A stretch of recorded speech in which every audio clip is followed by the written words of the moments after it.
இறை இயேசுவில் பிரியமானவர்களே, புனித காலமாம் தவ காலத்தின் 16ஆம் நாள் இன்றைய தினத்தில் நமது ஜெப வழிபாடுகள் குறித்தும், தனிப்பட்ட முறையில் நமது ஜெபம் எப்படி நமக்கு உதவுகிறது என்பது பற்றியும் பார்ப்போம். குறிப்பாக இன்றைய உலகம் எங்கே சென்று கொண்டிருக்கிறது? எங்கு பார்த்தாலும் யுத்தங்கள், பயங்கள், குடும்ப வன்முறை, பெண்களுக்கு எதிரான வன்முறை, சிறுமியர்களுக்கு எதிரான வன்முறை, நாட்டிற்கு நாடாக யுத்தங்கள், எங்கு பார்த்தாலும் வறுமை, குடும்பத்தில் பிரச்சனை, சண்டை, சச்சரவுகள், விவாகரத்து, இளையோர் இளம்பெண்கள் நட்பின் மீது போராட்டம், வாழ்க்கையின் மீது போராட்டம், படிப்பின் மீது போராட்டம் என எதிர்மறை எண்ணங்கள் தலைதூக்கி ஆடுகிறது. ஆனால் இறைவன் மீது நாம் வைக்கின்ற நம்பிக்கை என்பதை காட்டிலும் இந்த பிரச்சனைகளை தீர்ப்பதில் நாம் நம்மீது முதலாக நம்பிக்கை வைக்கின்றோமா? இதற்கு மிக சிறந்த எடுத்துக்காட்டு விவிலியம்தான். நற்செய்தியில் பல வகையான புதுமைகள் இருந்தாலும் கூட இந்த புதுமை மிக முக்கியமானது, எனக்கு மிகவும் நெருக்கமானது. இரத்தப்போக்கினால் பல வருடங்களாக அவதிப்பட்டு கொண்டிருக்கின்ற ஒரு பெண்ணானவள் அவள் மனதில் நினைக்கின்றாள், ஆண்டவராகிய இயேசு கிறிஸ்துவை நான் தொட வேண்டும், அவருடைய ஆடையை தொட்டால் கூட போதும், அந்த ஆடையை தொடும் பட்சத்தில் என் உதிரப்போக்கு முழுமையாக நிற்கும் என்று விசுவசிக்கிறாள். தன்னைத்தானே முதலாக அவள் நம்புகிறாள். இறைவன் மீது வைக்கக்கூடிய விசுவாசம் என்பது வேறு. ஆனால் நம்மீது நாம் முதலாக நம்பிக்கை வைக்கின்றோமா? விசுவாசம் வைக்கின்றோமா? இறைவனால் இது சாத்தியம்.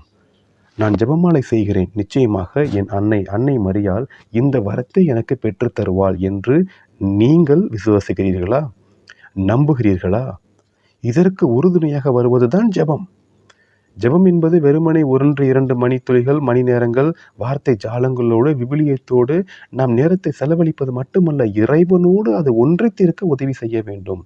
அந்த பெண்ணானவள் இயேசு கிறிஸ்துவை பற்றி நிச்சயமாக பலமுறை கேள்விப்பட்டிருப்பாள், பல முயற்சிகள் எடுத்திருப்பாள். ஆனால் அன்றைய யூத சமூகத்தில் பெண்களுக்கு எதிரான கொடுமைகள் என்பது மிக கொடுமை.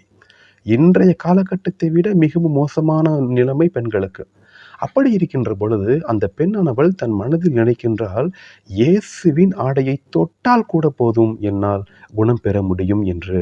அந்த நம்பிக்கை நம்மிடத்தில் இருக்கிறதா?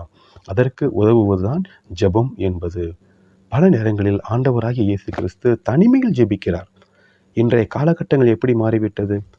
மியூசிக் செட் இருக்கணும், லைட்டிங் இருக்கணும், இன்ஸ்ட்ருமெண்டல் இருக்கணும், எங்கே பார்த்தாலும் கரிஸ்மேட்டிக் ப்ரேயருடைய அட்மாஸ்பியர். அதை நம்ம தவறென்று சொல்லவில்லை. ஆனால் தனிப்பட்ட ஜெபம் என்பது இருக்கிறதா? இறைவனோடு நாம் உறவாடுகிறோமா? நம்மீது நாம் நம்பிக்கை வைக்கின்றோமா? முதலாக நம்மீது நாம் நம்பிக்கை வைக்கின்ற பொழுது ஆண்டவராகிய இயேசு கிறிஸ்து நிச்சயமாக அங்கு ஒரு அரும் அடையாளம் செய்வார், ஒரு புதுமை செய்வார் என்பதில் எல்லளவும் ஐயம் இல்லை.